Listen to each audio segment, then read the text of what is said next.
Well, thank you for being here this morning, for taking time out of your day to speak with me. What I wanted to do with this meeting was just kind of go over the U-turn system that we perform for your brother.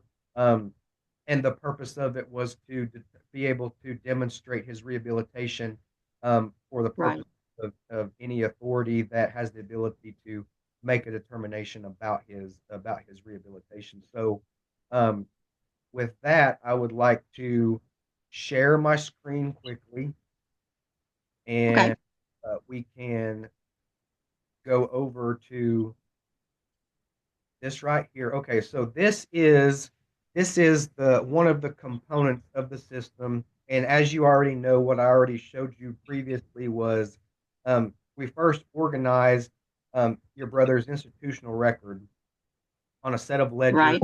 in chronological order, um, going over his documented institutional behaviors, which are his program completions and enrollment, but also his misconduct history. And so, Right. which was relatively simple for your brother because he'd only accumulated two misconducts in 40 years of incarceration. Right. And those were back in the 1980s. So Right, yeah, long which time ago. Yeah. is extraordinary institutional record, which is exactly what, in this particular case, where we're going to be demonstrating his rehabilitation, the body that we'll be demonstrating this to has specifically asked for comparisons to be drawn between individuals in similar peer groups based on their institutional record, or in their Right. words, an extraordinary institutional record relative to other inmates. And so at the very top up here are kind of just four quick points because the impression that we're going to be making on this body, on this group of individuals who are going to be making this determination, is going to be in writing initially. So just we made four very quick points up here. I'm just pointing out for purposes of timeliness for them exactly what they need to know when they're looking at this. So um, that being said, your brother's line right here is this blue line, and we have chosen Right. to draw a comparison from three other individuals. Um, they are similar in their sentence lengths. They are similar in Okay. the amount of time they have served on those sentence lengths, and they are all at the same facility, and they've been there for relatively the same amount of time. So that means that they're subject to the same turnover of staff, the same prison culture, the same policies and procedures that are specific to that facility. You know, any drama that happens inside of a facility, they're all subject to the same drama. So their day to day lives are very similar across the board. So that's why we've made the determination um, with these specific individuals to draw that comparison with. So the first thing that I think, well, I want to ask you first, when you look at this and you know that, okay, your brother's is the blue line and he's being Right. these three other individuals, what is the first thing that pops out to you that grabs your attention about either the chart or your brother's line? Immediately, once I read the four bullet points, especially once I read those, and they're very concise, and I can go, oh, okay. And then I look down and see he's blue, and then I look at the blue and I go, well, that's almost a straight line going up. There's not a lot of up and down at any point in time. The only time it goes down slightly was back in the 80s when the two misconducts happened, and the rest of it, it's very easy to see. The graph it brings the point home quite quickly and efficiently. And that's what I see. I see a consistency and just basically a straight line that goes up. Right. And you're exactly right. The first thing that we noticed as well was, these other individuals that he is being compared to for this purpose on this chart were not very, everyone accumulates points based on behavior in the U-turn system. Even if you don't participate in programs, points are given for every year without misconducts because, as you know, to go a year without a misconduct while you're incarcerated based on the policies that you have to abide by. That's very difficult. That's very challenging to do, um, especially at the particular facility that your brother is. It's known to have a culture of this is how we behave at this facility. If you don't want to abide by this standard, then we can find another place for you. This the facility that your brother is at is one that a lot of individuals who are incarcerated they covet being a resident in that facility because of that. So, um, but the consistency is the main thing that my eyes catch too whenever I look at this. Um, so he's also not only consistent in behavior in regards to not getting misconduct, but he did go through different periods here of time where he was consistent also in taking whenever he would participate in a new program, he was Mm-hmm. consistent about every now and then he would participate in a new program as well as not getting write ups. The rest of these individuals, what would happen is they would go through clear seasons in their life, particularly this yellow line here. This individual in 37 years of incarceration received almost 20 write ups. But during that same period of time, he was participating in, one year he'd take 5 programs along with his write ups and then go for a period of time without taking any programs. And then he would catch a second wind and then participate in a second set of programs. So it was sort of offsetting that, but that's the reason it looks so drastically inconsistent compared to your brother's information. So, Okay. or that, with that being said, this particular body, as I said earlier, has specifically requested that uh, for individuals to apply for relief based on an extraordinary institutional record. Um, Relative to others with similar sentence length. Okay, so I said that's why we compared him to the ones we compared him to, which were not. The yellow line here received 20 misconducts over the course of 37 years. Um, the gray line here, I think he received he's actually the one that I've done U-turn for that's accumulated the highest number of points overall. But he did have a lot of misconducts as well, so that's why his total accumulated points are so much higher. But his was very inconsistent because he would go 10 or 12 years between taking any kind of program at all, which is Okay. not the definition of consistency. We want to see not only consistency with good behavior, which is not getting in trouble, according to the prison definition, but also good behavior as far as participating in the society, the little peer group, the little prison society that you're a part of while you're there, being a participant, an active participant. Um, Right. And that would be, showing the initiative for rehabilitation. Exactly, exactly. Because the definition of rehabilitation is to be a change, to have a tangible change in your mind. Well, the only way to measure that is by the documented behavior. So either a person gets write-ups or they don't, or a person takes programs or they don't. Either way, they're documented in a person's record. So there's not really a whole lot of wiggle room here. Um, but Okay. Right. I'd also point out that U-Turn does not assign points for maintaining employment while incarcerated. And that was a decision that we had to make. And the reason why we decided the way that we did was because not everyone in prison has equal opportunity for employment. There's only a certain number of jobs to go around. Um, Okay. Programs, they are difficult to get in, but everyone can still sign up for them. That doesn't mean that everyone's going to get um, the same treatment as far as placement in those programs, but they are made available. Some people just have to wait longer than others. So, but Okay. write ups are the same way. The rules, most of the time, the policies can be applied. They're equitable, as in they can be applied to everyone equally. The same rule can be applied to everyone. But I would point Okay. out that all of these individuals here have maintained employment for a considerable amount of their incarceration. And that also lends itself to, that this particular facility, there's an OCI facility. So when you work 10, 12 hours a day, there's not a whole lot of time to participate in extra programs. But That's in true. your brother's case, he was consistently participating in any program that was offered and available to him, even while maintaining that employment. So, Right. He's maintained the same employment for nearly the entire 40 years. and that's admirable.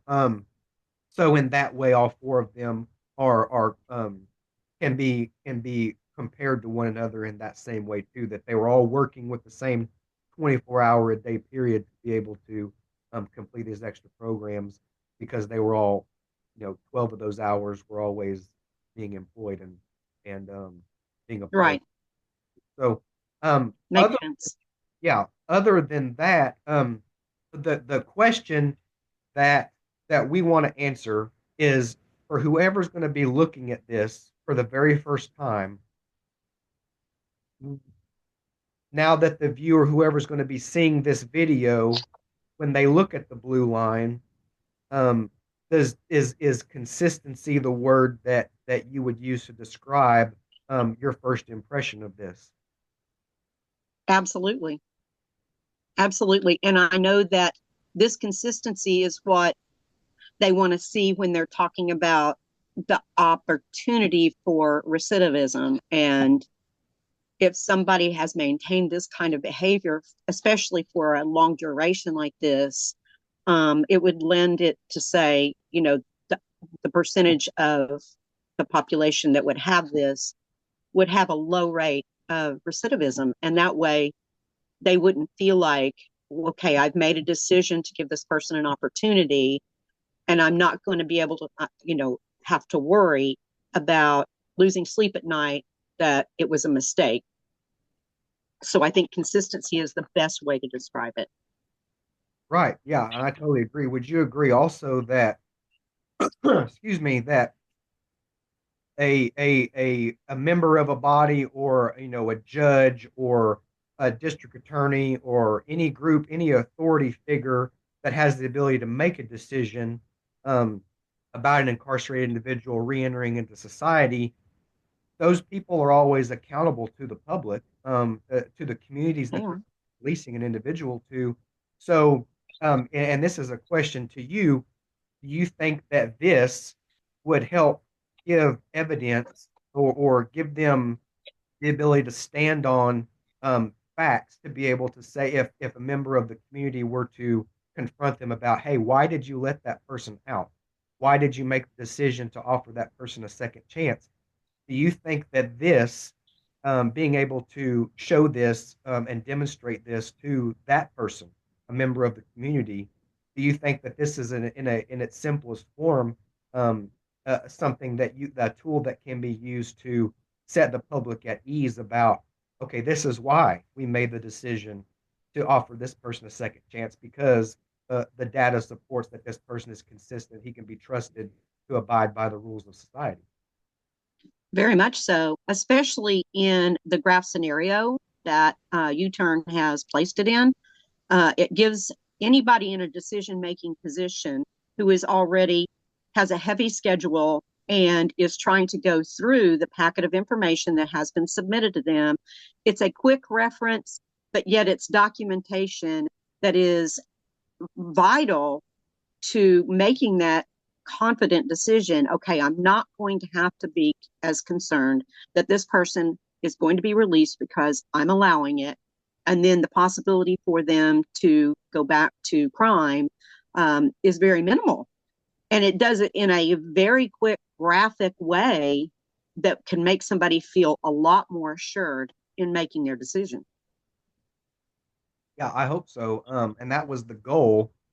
Because when we sat down to put this together, that's what we wanted to be able to do, is make it not only accurate using the best information, the best documented information available, but knowing also that if we're able to show it to these authority figures that have the decision making abilities, those people are going to be held accountable by their constituents.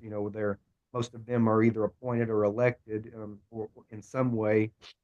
So they're going to need to be able to point to, this is why I made the decision that I made. And right now, so if those authority figures tell a member of the public that, well, the average member of the community, doesn't have an advanced degree to be able to understand these complex tools and instruments that maybe like a pardon and parole board uses. Um, the one named after the state of Ohio, those things aren't user friendly. They're, you have to take continuing education in order to understand how to administer that.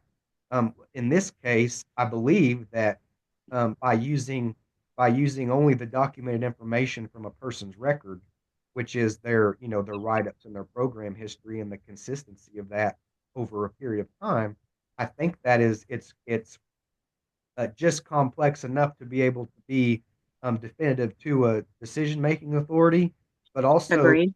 yeah, but also it's simple enough that the average member of the community can look at this without me or you being there to be able to describe it or Absolutely. words to it. I That's a think, key element. That is a key element in this graph. And I think it's vital. The presentation, the way it's put together, vital. I mean, if somebody only has, a few seconds to be able to consider the background of the individual, then and they have to have a special education to do it, it's going to be much more complex. But this narrows it down. It's concise, it's professional, and you can see at a glance, and then the bullet points are very, very short and to the point.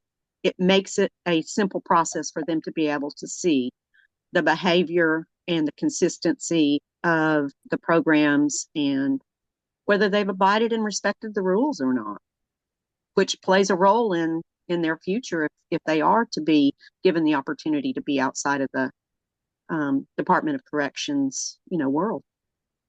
right. Well, and I would be in closing, I would just say that in this particular case, it just so happened that though the people that I chose to draw this comparison with your brother were all people that I would be comfortable making two out of the three, I would be comfortable in making the argument that they have been rehabilitated and they can be trusted. I mean, just being totally objective, obviously the yellow line is an outlier for me. If I'm Mm-hmm. at it objectively, it's going to be hard for me to make that determination, and it's because of the same reasons why your brother's line here, the blue line, is easy for me to make the argument in the affirmative for him because of consistency. What this individual down here, this yellow line, what he clearly demonstrates is that he could twist off at any moment. I mean, there's no consistency at all. So, And I think a professional in this decision making capacity would come to the same conclusion. And it's the graph that really speaks out about that. well, and I agree, and I hope that it has that same significant impact on any person that looks at it and is making the same consideration. So Absolutely.